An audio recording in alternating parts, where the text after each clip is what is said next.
Media మిత్రులందరికీ, print and electronic media, photo video journalist అందరికీ నమస్కారం. ముఖ్యంగా ఎంతో శ్రమ పడి పార్టీ కష్టపడి గెలిచినటువంటి మా కార్పొరేటర్లందరూ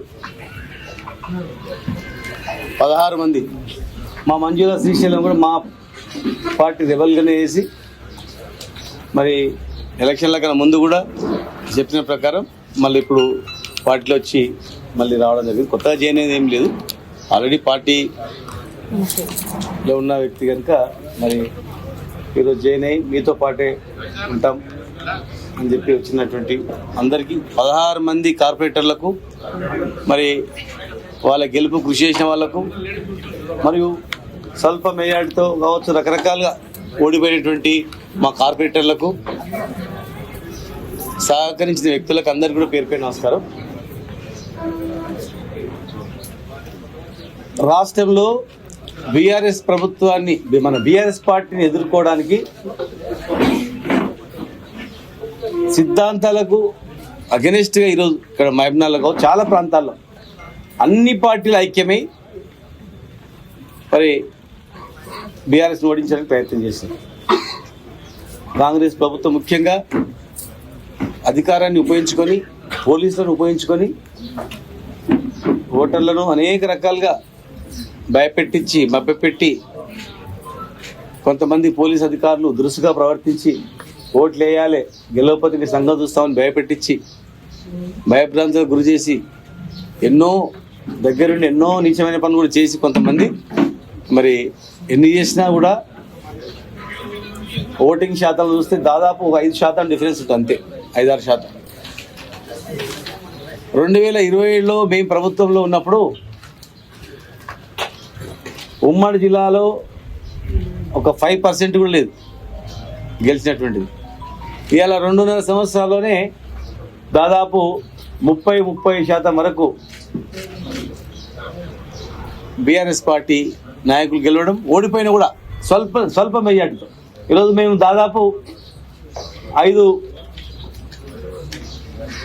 5 సీట్లు 50 ఓట్ల లోపల, ఇంకొక 3 100 లోపల, దాదాపు 100-120 లోపల మేము 10 సీట్ల వరకు మేము కోల్పోవడం జరిగింది. అంటే మద్యము, డబ్బు, అధికార దుర్వినియోగము, ఎలక్షన్ ఫిర్యాదు చేసిన బ్యాలెట్ నెంబర్లు 2 అని ఇచ్చి తర్వాత 3లో పెట్టిన,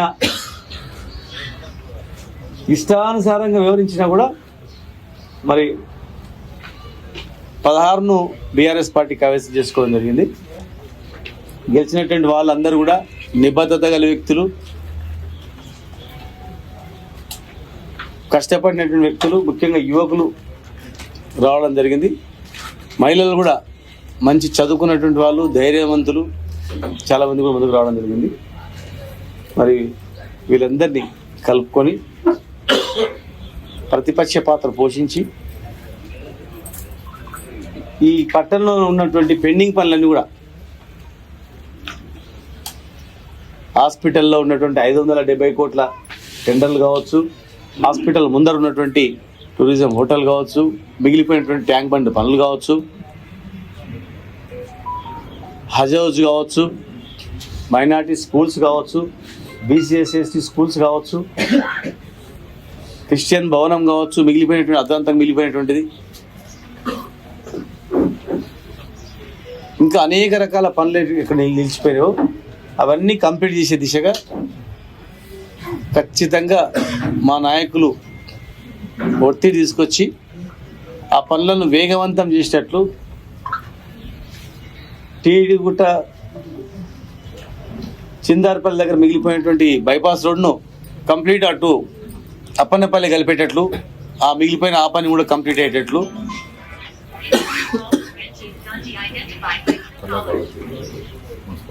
అన్ని పనులు కంప్లీట్ అయినా ఓపెన్ చేయకుండా మిగిలిపోయినటువంటి కళాభారతి కావచ్చు, ఓపెన్ కూడా చేసినాము. జస్ట్ అలా ప్రజలకు వదిలిపెట్టాలి, ప్రజలకు ఇవ్వాలంతే కొన్ని కుర్చీలు అరేంజ్ చేసి. శిల్పారాం కావచ్చు, శిల్పరాం పక్కన అమ్యూజ్మెంట్ పార్క్ కావచ్చు, 26,000 ఎకరాల జంగల్ సఫారీ కావచ్చు, KCR Mayur urban echo park కావచ్చు, అందులో ఉన్నటువంటి 2 ఎకరాల బర్డ్ ఎన్క్లోజర్ కావచ్చు, చాలా ఉన్నాయి. అవన్నీ కూడా కొత్త ఎస్పీ భవనం కూడా శాంక్షన్ చేసి ఫౌండేషన్ చేసినాం 50 కోట్లతో. అది కావచ్చు, ఏవైతే మిగిలిపోయినావో ప్లస్ ఆ వార్డులలో ఉన్నటువంటి సమస్యలను ఎండగడుతూ ప్రధాన ప్రతిపక్ష పాత్ర పోషిస్తూ ఖచ్చితంగా ముందుకు నడుతున్నటువంటి విశ్వాసం, పూర్తి విశ్వాసం నాలోనే ఉంది. ఈ రాష్ట్రంలో ఎన్నికల కమిషన్ అనేది ఎప్పుడు చూడలే ఇట్లా ఇంత ఘోరంగామైనటువంటి విఫలమైంది. ఎవరు ఫోన్ చేసినా, అసలు ఎన్ని ఫిర్యాదులు చేసినా ఒక్కదాన్ని కూడా పట్టించుకున్న పాపాన పోలేదు. విచ్చలవిడిగా డబ్బుల సంచులు ప్రతి నియోజకవర్గానికి వెళ్తున్నా ఒక్క దగ్గర పట్టుకున్నది లేదు. దగ్గరుండి కొంతమంది అధికారులు చేర్చింది, పగడ్బందీగా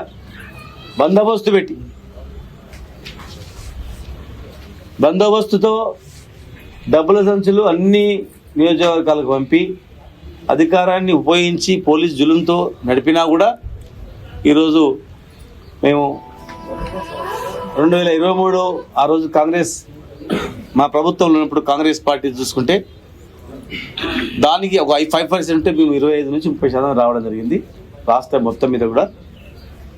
అంటే ప్రభుత్వ వ్యతిరేకత అనేది కనపడతా ఉంది. మేము 6 గ్యారెంటీల మీద దృష్టి పెడతాం. ఇస్తానన్న 6 గ్యారెంటీల మీద కూడా ఖచ్చితంగా దృష్టి పెడతాం. పట్టణంలో మంచినీళ్ళు అనేది సరిగా వస్తలేదు. అన్ని పైప్ లైన్లు వేసినాం, ట్యాంకులు కట్టినాం, నీళ్ళు తెచ్చినాం, సరైనటువంటి శుద్ధి చేయకుండా అమ్ముతున్నారు. ఖచ్చితంగా మా వాళ్ళు అక్కడ పోతారు, ఇన్స్పెక్షన్ చేస్తారు, నీళ్లు మంచిగా ఇస్తున్నారా లేదా ఏంటి అని కూడా పరిశీలిస్తారు. అనుభవించిన కౌన్సిలర్స్ కూడా ఉన్నారు, 2nd, 3rd టర్మ్లో ఉన్న వాళ్ళు కూడా ఉన్నారు. మరి మంచినీటి పైన అదేవిధంగా అండర్ గ్రౌండ్ డ్రైనేజ్ కూడా 300 కోట్లతో నేను ఉన్నప్పుడే జియో తెచ్చినాం.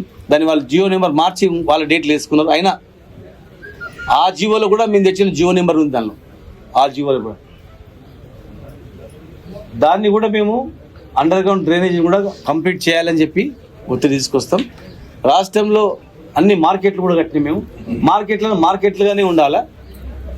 మార్కెట్లను ఏదో మారుస్తామంటే మార్కెట్ డిజైన్ వేరే ఉంటుంది, స్కూల్ డిజైన్ వేరే ఉంటుంది, గ్రంథాలయం డిజైన్ వేరే ఉంటుంది, ఇల్లు డిజైన్ వేరే ఉంటుంది, జైలు డిజైన్ వేరే ఉంటుంది, బందర్తోటి డిజైన్ వేరే ఉంటుంది, బాత్రూమ్ డిజైన్ వేరే ఉంటుంది.